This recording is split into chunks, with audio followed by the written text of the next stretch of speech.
What if the greatest villain in anime never truly existed? Not because he wasn't real, but because he was never allowed to become a person. Johan Liebert isn't terrifying because he kills people. Plenty of anime villains do that. He's terrifying because he exposes something much darker. He proves how fragile identity really is. Take away a person's name, their childhood, their love, and eventually, what remains?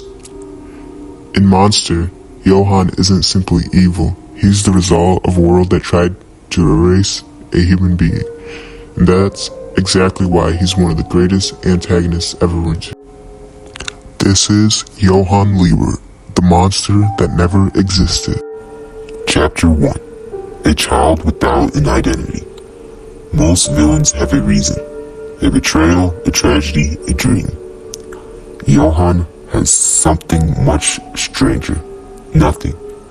Or at least that's how he wants the world to see him. From the beginning, Johan speaks as though he doesn't exist. He repeatedly says that every life is equal only in death. To him, names are meaningless. And memories are unreliable. People are interchangeable. This philosophy wasn't born naturally. It was created. As a child, Johan experienced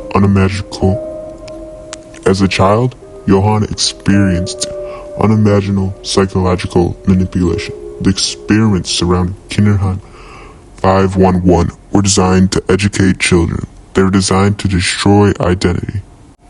Children were stripped of individuality until only obedience or insanity remained.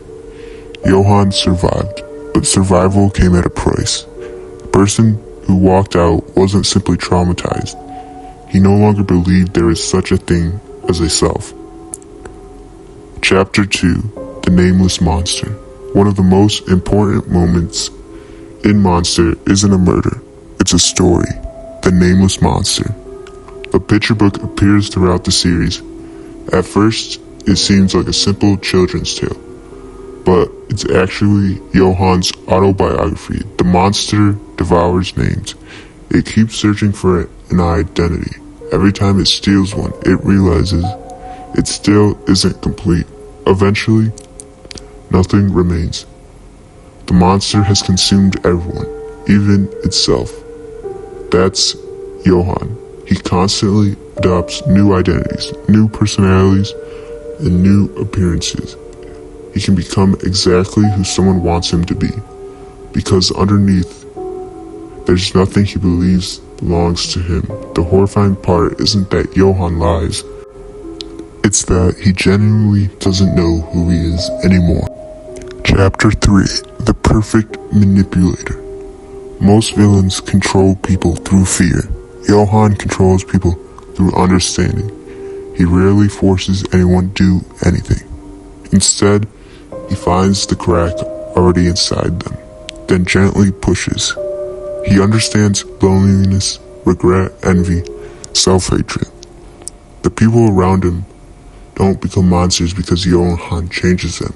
They become monsters because Johan convinces them they already were.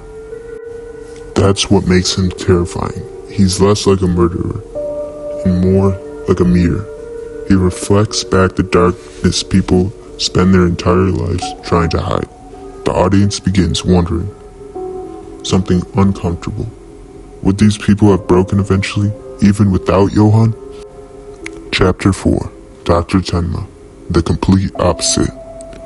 Every great villain needs an opposite. Batman has the Joker, L has light.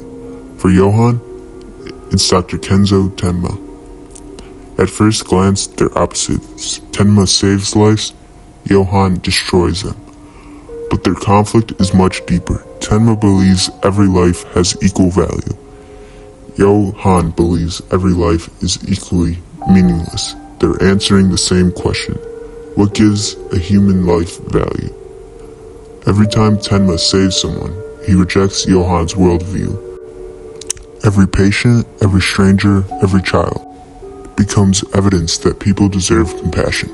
Johan wants Tenma to kill him, because if the kindest man alive becomes a murderer, then Johan wins. If even Tenma abandoned his principles, then goodness never truly existed. The climax of Monster isn't about stopping Johan, it's about protecting hope itself. Chapter 5. Why Johan Wants to Disappear.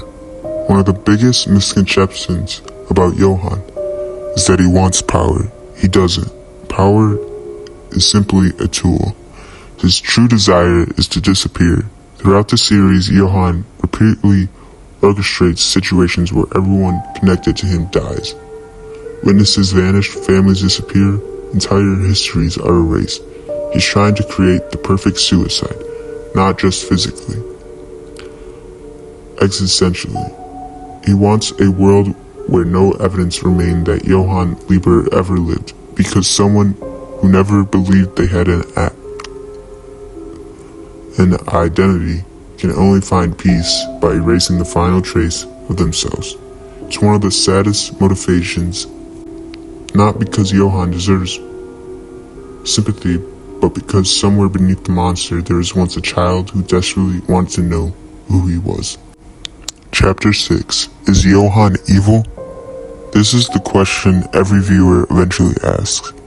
Was Johan born evil or created? Monster refuses to answer, and that's intentional. If Johan were born evil, the story becomes simple. If society created him, the story becomes uncomfortable. Naoki Urasawa never gives us certainty. Instead, he forces us to confront another possibility. Maybe evil isn't something people are born with. Maybe it's what happens when someone is treated like they were never human in the first place. Johan isn't proof that monsters exist. He's proof that people can become monsters when the world refuses to see them as people. Conclusion. At the end of Monster, one mystery remains. The empty hospital bed. Did Johan escape? Did he die? Did he disappear? The answer almost doesn't matter, because Johan was never just one man. He's an idea. The fear that identity can be erased. The fear that everyone can become empty. The fear that goodness might simply be an illusion. But Monster rejects that conclusion. Throughout Tenma, through Nina, and through every life that refuses to surrender to despair, the series argues something much stronger. A person isn't defined by what happened to them. They're defined by the choices they continue to make. Johan chooses to become the monster. Tenma chooses to remain human. And in the end, that's the only difference that truly mattered. Maybe that's why Johan Liebert is remembered decades later. Not because he's the most violent villain, not because he's the smartest, but because he forces us to ask one terrifying question.